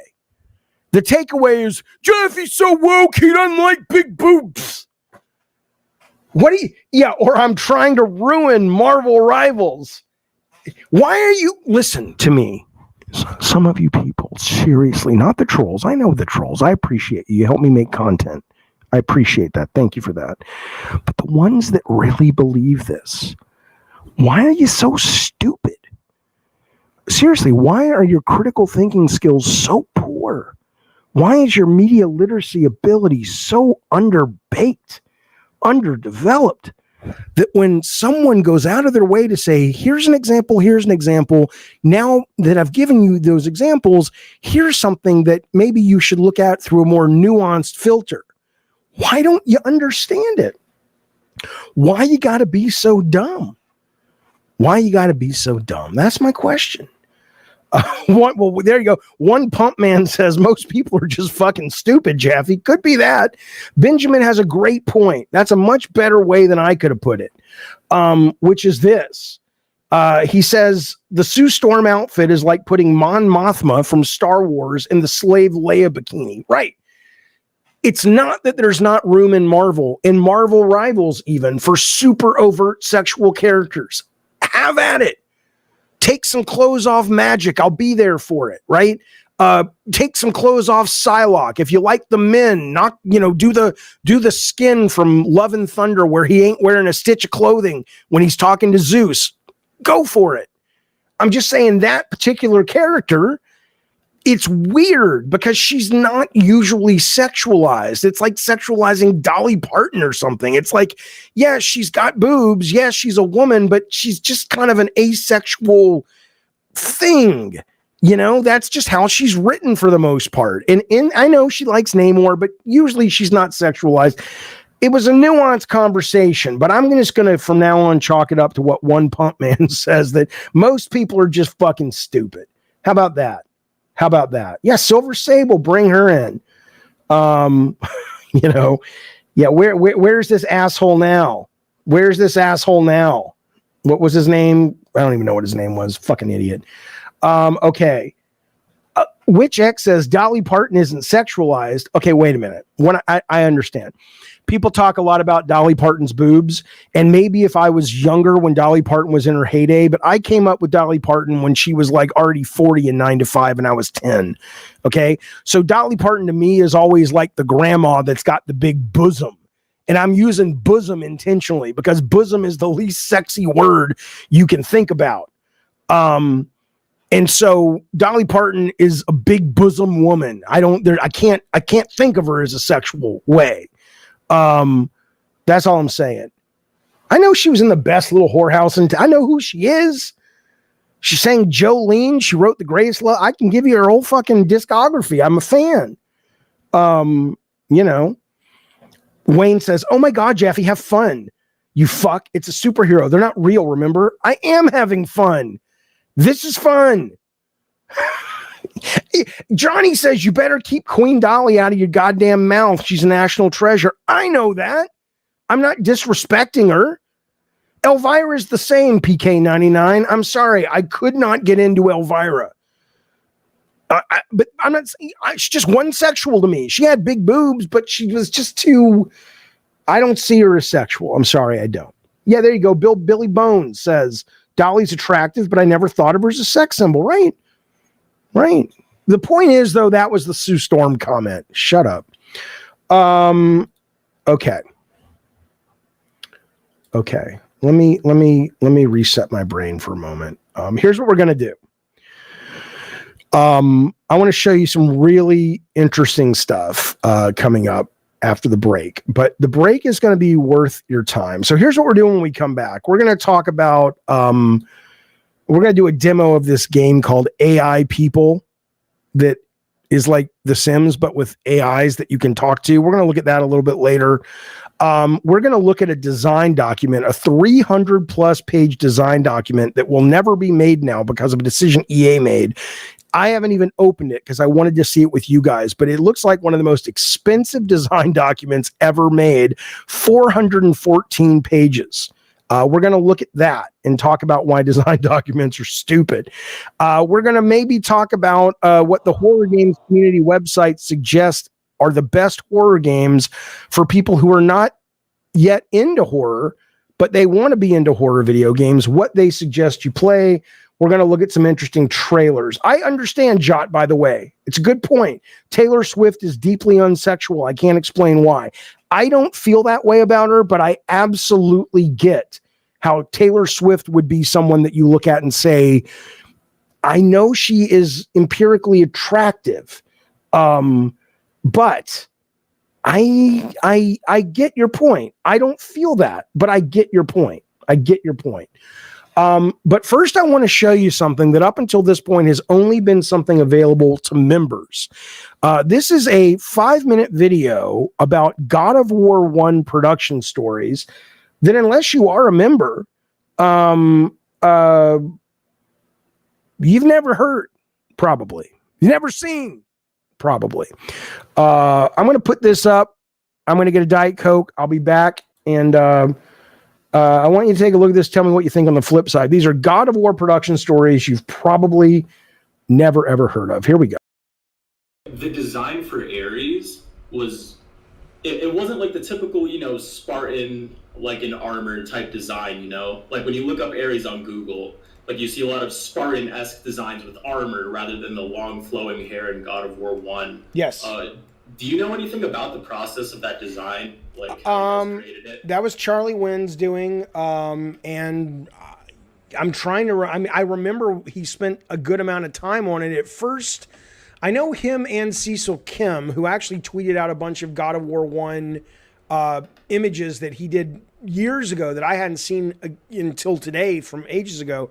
Cool. Yeah, you can go to Cecil Kim on Twitter, but they for a while were drawing Ares as almost a sort of a force of nature, like he was mist and fire, and he was this sort of amorphous shape of smoke, but he had armor on and stuff. And it just, I think it's been a while, but I think if I remember, it felt like it was going to be difficult to feel connecting with the sword with that. And somehow they kind of took that and they took fire and Ares and Mars and the red planet. And I guess that kind of fire thing motif worked its way in, and he ended up with the fire beard and the fire hair and all that shit. But I don't remember Charlie and Cecil's exact process. I remember seeing it and going, okay, I think this will work. But honestly, here's how it works. When you are directing a game, you start with all the fucking energy in the world. And I mean, this is also inexperience, but you're so into every detail and you think every detail matters. And by the time you get to the end, which is where we were in designing Ares, it was like, who's got an idea? You do? It's fine. Go. And I'm not saying I don't like the Ares design. I'm saying that I wasn't that involved like I was. Like, we probably went through 300 iterations of what Kratos could be. Ares, Charlie may have gone through 300 as well, but I only probably saw 10. And he says, do you like any of these? I'm like, yeah, this one. What do you like? Yeah, I like that one too. Because we're like, let's just fucking finish this fucking thing. So that's how that came about. Yeah. My second question would be, what was your all-time favorite moment in God of War 1? Like the level you saw and you were like, holy shit, this is amazing. Or like you're really proud of it. Like for me, for example, like the final boss when you're saving your family with like the Kratos clothes, that shit's fucking insane. Yeah. So what would your moment be? I mean, it really is. It's a cliche, and I don't mean it to be, but it is like asking someone to pick who their favorite kid is. I mean, I have a lot of moments in that game that for various reasons, make me proud. Running across the rope bridge when you get to the Pandora's Temple, when you're shimmying around the wall and you look down, the camera looks down and you see the giant Titan on the ground down below. Yeah. There's a lot of those moments that just sort of feel like that's not only my vision that I saw well before we even had a team, but that's my vision amplified and improved by an incredibly talented team that made it the whole team's vision. So there's probably 20 of those things. And certainly the family hug thing, which was all Corey, was one of those. In fact, let me give you another example of that. So there are times when a good game director needs to get in there and say, this is important. You know, pick your battles is a great phrase that goes with this. Who the lead character is, what the core pacing is, how hard something is. You need the director or somebody who is consistently riding herd over the vision. But then when you've got people who are doing minutia work, unless you're talking about tuning, you start to learn it's best to leave them alone. We probably went through 20 animations of cutting off Medusa's head. And really? and I was just like, man, it just not working. It just doesn't feel brutal enough. And then I don't know if it was Corey, because he was the lead animator, or a guy named Mehdi Yusuf, who was a senior animator. But one day they called me up to the loft where they were animating, and they said, well, what do you think of this? And one of those guys had the idea, let's just rip the head off. And they animated it and they showed me, and I was like, that's so much fucking better. Right. So a lot of times you got to know when to let go, and you get it. The more you do it, the more you realize there really are battles you should fight. And then there are battles that you should let the team fight because they're going to be better at it than you are. I remember the one that always sticks in my mind is the water in God of War in the temple level of Pandora, where you could swim through and kiss the naiads and shit. Mm-hmm. I remember being insistent that the color was like, I called it theme park blue. I wanted it to be hyper blue like you would see at Disneyland, that you never really get water that blue, but it feels like you're at a theme park. And the artist is like, oh, I had this other mossy thing in mind. And I was like, no, it's got to be. And I'm like, I don't know why I did that, because I thought that was as important as everything else, which it wasn't. All right, Ant, I appreciate the call, buddy. Thank you so much. Yeah, no problem, man. Thanks for having me on. Anytime, buddy. See you soon. There goes Ant. There goes Ant Main. I believe there's a hero in all of us.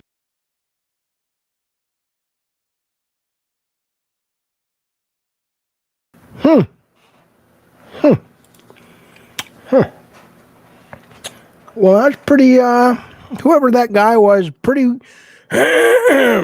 wise. Okay, blast from the past, my dear friends. All right, let's move on. Let's talk about something different. Let's take a look. Come on now. Hey, she can get up there. It's okay. Good God. Let's take a look at this design document. This is the headline on Games Radar. Yeah, it says, I want to call this incredible action game with a harrowing story, bloodthirsty combat, and a psychedelic fantasy world my favorite game, but it doesn't actually exist. Why? What are you talking about? Well, this is the design document, and I have not looked at it yet. Thank you, Rob. I have not looked at it yet. Yeah, Robbo, no doubt, man. Dead Space remake is excellent. I haven't looked at it yet. Alice Asylum, the third or fourth in the Alice series. The Alice Design Bible. This game was canceled by EA. The rights would not be given. They did not want to sell the rights or give the rights or whatever back to American McGee. But he was able to publish the Design Bible. It is 414 pages. And let me tell you something. I've done a couple designs in 96 for a game called Dark Guns, and we must have spent $150K on each one. And it was stupid. Like, I remember passing them out to the team, and I was like, that it's like Christmas for them. They're going to be so grateful. And it's like, dude, nobody wants to fucking read this 300-page monstrosity.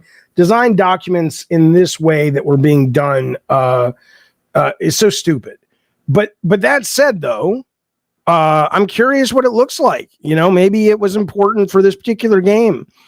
But this is the PDF. You can get it Let's see. Free download. EA requires us to display regarding Alice. The Design Bible, the Patreon, and the Alice are not affiliated with EA at all. Okay. It's fucking gorgeous. Did they fucking turn it into a real book? Let's fucking download this fucking thing and take a look at it. If they made it into a real book, like, let me tell you something. Let me tell you something, Linda. I would love, I have actually thought about this, and I don't bring it up because I haven't made the time to do it. I may never make the time to do it, but I love the idea of publishing, obviously self-publishing a book of like designs that I never got to make, because I think there are some really interesting, good designs out there that I don't necessarily want to make, but I'd love to share. And so I love that McGee did this. I think this is really neat and really cool. And we're obviously not going to go through all 400 pages. I'll put the link up if you want it, but I did want to open it up. Like, look at that beautiful cover. I can just imagine this, like if you play D&D, there's like that beautiful new 5 edition rule set hardcover book. It's gorgeous. I can totally imagine that like this, but let's just kind of look at a little bit of it and see. So questions, game design, fundamentals, narrative, extra content. Okay. Let me get this out of here. Hey, get out of here. Okay. I mean, this is, yeah, I mean, nobody needs this shit. Nobody needs this shit at all, but it's cool. It's cool to see. Like, it reminds you of back when manuals were actually a thing. I love this stuff. And it's a different conversation, but I have learned to love manuals, strategy guides, because they don't make manuals anymore. And some of the manuals, or some of the strategy guides, like for Bloodborne and for Elden Ring, are like, they're beautiful. These fucking gorgeous. I have them. I've shown them to you on stream ad nauseum, but they're just fucking gorgeous things. And I can't imagine being a kid today, or just being, I don't know. I mean, kids don't really play a lot of games like that anymore, but imagine being a kid. Hell, I'll show you. I don't give a shit. Where is it? Imagine, I'll come back to the American McGee thing, and I've shown you this before, but I don't care. I'm so into it. Imagine being a kid and playing Elden Ring, and you have this fucking beautiful wizard book of a tome. And it's just, look at the goddamn gorgeous maps. And then it's like, it's so evocative. And like, imagine, like, even if you don't have a chance to play it and you're in your room at night and you're just like, oh, I can't wait to explore this space. And oh, what's this crevice over here? And then it gets into how the weapons work, and it covers every single monster and every single narrative branch. It really is such a delightful experience that I probably will replay Elden Ring. Certainly I'm going to replay Bloodborne with that manual open, because I want to have that experience. So I look at something like this from American McGee, and I just go, this is so gorgeous. And even though, yeah, it's not necessary, no team in the world would demand or even need this. They'd probably laugh at you if you showed this to the team and said, let's build this. It's like, dude, how much time have you spent on this? Everything's going to change within 5 minutes. But it's still fucking gorgeous. It's so beautiful. So I'm going to spend some time looking through this on my own, and the stuff that I think is really cool. Maybe I'll make a video, or I'll do a live stream about, we can go through it together. Maybe this is not the time for it. But boy, isn't this beautiful? Gorgeous fucking book.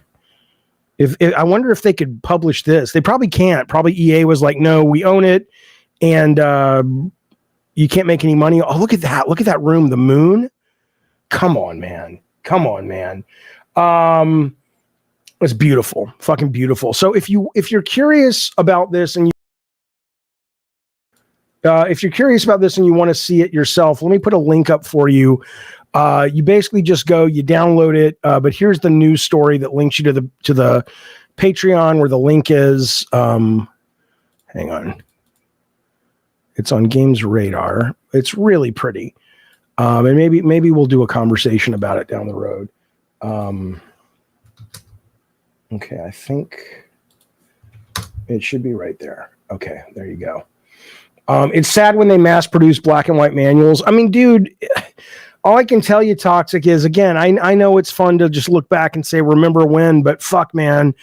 You know, I have such great memories of, what was it? Ultima 4 box. I remember it was finals in junior high. And I remember getting Ultima 4, and I brought it, and I finished my biology final, and I was just poring over this, waiting for the fucking bell to ring, because it's just it was just fucking amazing looking. Look at this thing, and it was simple. I mean, it did come with a cloth map, but I mean, it came with an actual Ankh, and it came with the history of Britannia and all this beautiful art and shit. And it just really blew your fucking mind, man. It just blew your fucking mind. And so now we don't really here's what came with the box, man. And we don't get that anymore. And I absolutely get it. I understand why. And for a while I started thinking about maybe websites could replicate that, and they kind of sort of can. But again, I don't even know if I don't know what kids play anymore. My kids did not come up as gamers, right? But like, I was thinking about, like, okay, if you go to the Assassin's Creed main page, and if you're really excited for Assassin's Creed and stuff, you know, it's a nice website. It's a lot to take in, and it's pretty, and it's nicely laid out, and it gets you nice nuance and stuff. But, you know, it's not the same. It's not the same. Prince Green says it's why I'm excited for Avowed. The cover art is amazing. They really need to release the book with the artist. I know what it looks like, but let's see. Avowed game cover. Yeah, that is pretty neat, actually. I don't know who the artist is. I should look it up. But yeah, I'm excited for the game for a lot of reasons, but that is really, really pretty. Jaffe says, awesome. You should kickstart your unused design ideas with full color stuff and high quality binding. I might. I gotta put the time in to write it. Once it's written, and if people read it and go, this is really cool, Jaffe, then I think I will. But the writing is the hard part, and the writing is the part that I can do without needing anybody to dedicate ducats. But if it turns out it's pretty good, then yeah, I might do it. It's a good idea. I appreciate you bringing it up. Awesome Tatum says, man, I want this game. Talking about Alice, American McGee's Alice. Why can't someone just pick it up and publish it? I don't know. I don't know what their relationship is with EA. I know that EA basically said, at least according to the article, EA said this. It says, I want to tell you exactly what he wrote, because they did cover that.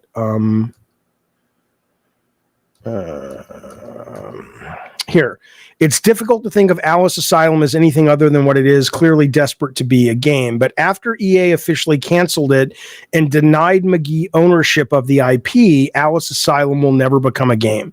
So for whatever reason, it's weird though, because you're not wrong. You'd think that if EA is going, look, we spent so much money, we made so much money, I'm sorry, I was looking at the chat. We spent so much money on this goddamn thing. But then you could go, okay, well, that's not a problem, EA. If I go get Sony to publish it or Xbox to publish it, part of the deal usually is we can reimburse you for the $400,000. And I don't even know if that's true. Maybe they kickstarted this. I don't know what their beef is with him and why they won't give it to him to go off and find someone to fund it. But that's at least what it says. And yeah, you're right. You never know. They could put this out and it could create a groundswell of people going, I want to fucking make this. I want this made. I want this. I want to play this. I did live in the romantic idea back when I was starting design that you could just sit around and design video games on paper. And you can't really do that. I mean, maybe if we get to, there are ways the world could turn where the video game industry could become that. But it's certainly not where we're at now, because it's very difficult, if not impossible, to design fun on paper. But certainly designing IP on paper, sure. But I don't know. I think a book like that would be cool, though, regardless, though. I think that's pretty neat. Okay, let me grab this thing really quickly. I want to see.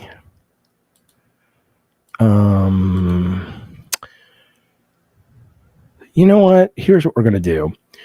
I'm kind of fried, so I think I'm gonna wrap it up. But I want to close the show with. I want to show you something. This game does not have great reviews. It's only $7. I have way too big of a backlog, but I think I'm gonna fucking buy it and play it anyway because I love horror and I absolutely love ancient Egypt, right? And there's a game called Aminti, which is on Steam now. It just came out this month, and I want to show you the trailer. And it's only like a 4-hour game. I have so many things I'm trying to finish and get into that I don't know if I can really spare 4 hours. But I just want to show you the trailer because I think it's a good trailer, whether it's a good game or not. The reviews are kind of, they're mixed on it. But check this out. Check this out. This is called Aminti. Aminti. Here we go.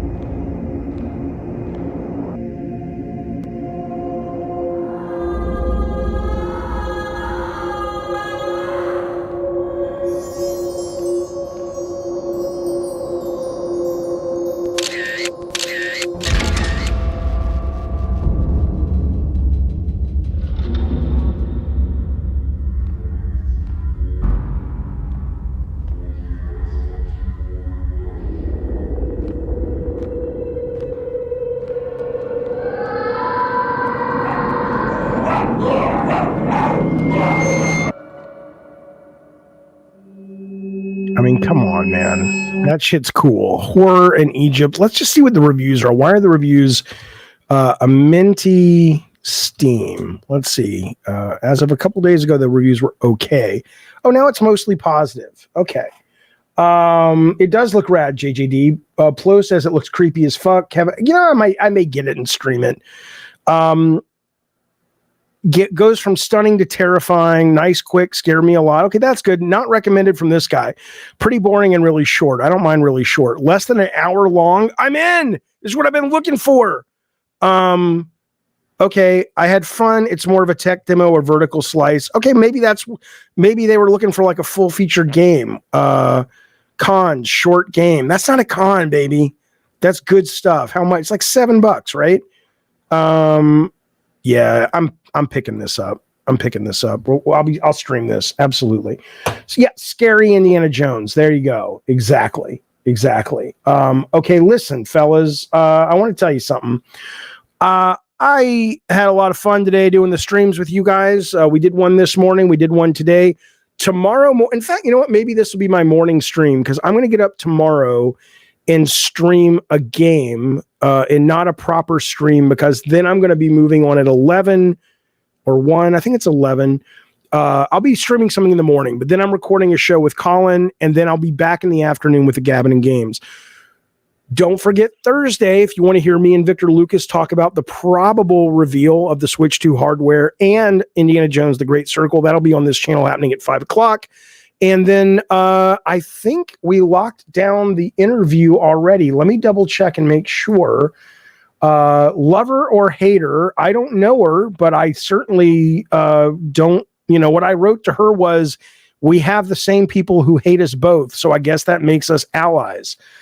So Friday this week, it looks like I will be interviewing and having a nice chat with Alyssa Mercante, and that'll be happening here on this very stream. So, and she's kind of a controversial figure, which I enjoy controversial figures. It'll be good to have a conversation with her. But a lot of stuff is happening on the stream. Don't forget to tip Tech Protect on your way out. All the super chats and all the memberships. Thank you guys very much. Thank you for just spending a little bit of time talking about the video games. I appreciate it. I hope to see you tomorrow on the morning show or the afternoon show. In the meantime, be safe, be well, and I'll see you soon. Thanks, everybody. Bye.